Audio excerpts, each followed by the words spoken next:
sonra. 3. Salam. Mən saçımı uzatmışam. Mən saçımı əvvəlki kimi eləmə. İki bundan əvvəl keçmək. Eləməyim. Eləmə.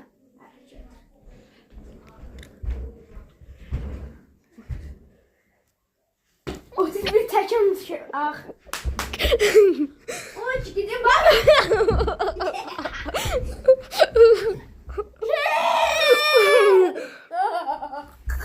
Bir saniye sonra. Senden intikam lazım. Ola. Gel saçımı teslim. Satsın ne böyle dola 2 kilo diye sat. Yapıştır. Yapıştırdım.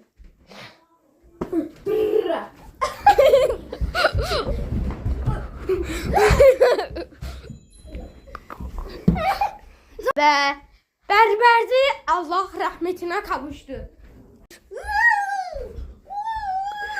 Videolarımıza abone olup like atmayı unutmayın arkadaşlar. Seviliyorsunuz.